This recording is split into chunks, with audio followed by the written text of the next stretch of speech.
కౌడిపల్లి మండల పరిధిలోని తునికి గ్రామ శివారులో గల శ్రీ నల్లపోచమ్మ ఆలయం వద్ద జాతర ఉత్సవాలు కొనసాగుతున్నాయి. ఉత్సవాలలో భాగంగా రెండవ రోజైన మంగళవారం రోజున అగ్నిగుండాలు, బోనాల ఊరేగింపు ఘనంగా నిర్వహించుకున్నారు. ఆలయ పూజారి శివప్ప ఆధ్వర్యంలో శివసత్తుల నాట్యాలతో, బాజా భజంత్రీలతో అగ్నిగుండాలు ఘనంగా నిర్వహించారు. భక్తులు అగ్నిగుండాల నుండి నడిచి వెళ్లారు. ఎస్ఐ రంజిత్ రెడ్డి ఆదేశాల మేరకు ఏఎస్ఐ శ్రీనివాస్ ఆధ్వర్యంలో అగ్నిగుండాల వద్ద గట్టి పోలీస్ బందోబస్తు ఏర్పాటు చేశారు.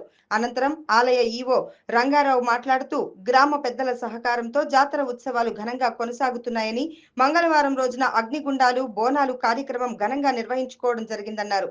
బుధవారం రోజున బండ్ల ఊరేగింపు, గురువారం రోజున పాచిబండ్ల ఊరేగింపు నిర్వహించడం జరుగుతుందని, గ్రామ పెద్దలు, సుదూర ప్రాంతాల భక్తులు పెద్ద సంఖ్యలో పాల్గొని జాతర ఉత్సవాలను విజయవంతం చేయాలని ఈవో రంగారావు తెలిపారు. భక్తులకు ఎలాంటి అవాంఛనీయ సంఘటనలు జరగకుండా గట్టి పోలీస్ బందోబస్తు, భక్తులకు నీటి ఎద్దడి లేకుండా ట్యాంకర్ల ద్వారా నీరు సరఫరా చేయడం జరుగుతుందన్నారు. అదేవిధంగా అత్యవసర సమయాలలో హాస్పిటల్ సేవలు వినియోగించడం జరుగుతుందని తెలిపారు. కార్యక్రమంలో ఆలయ కమిటీ మాజీ చైర్మన్లు, గ్రామ పెద్దలు, చిన్నలు, గ్రామ ప్రముఖులు, భక్తులు, మహిళలు పెద్ద ఎత్తున పాల్గొన్నారు.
పోచమ్మ దేవాలయం, గ్రామం తునికి, కవాడిపల్లి మండలం, మెదక్ జిల్లాలో తేదీ 17/3/2025 నుండి 20/3/2025 వరకు ఈ జరిగే జాతర 4 రోజులకు గాను రెండో రోజు జాతర సందర్భంగా బోనాలు మరియు అగ్నిగుండాలు నిర్వహించడం జరిగింది.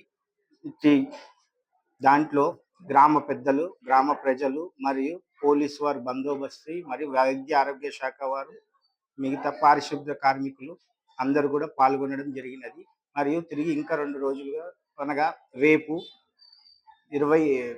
19వ తారీఖు 3/2025 నుండి 20/3/2025 వరకు బండ తిరుగుడు కార్యక్రమాలు ఉన్నాయి. కాబట్టి ఇట్టి జాతరకు గ్రామ పెద్దలు అందరూ మరియు మీడియా మిత్రులు అందరూ కూడా సహకారంతో రెండవ రోజు జాతర సజావుగా జరుగుతున్నది.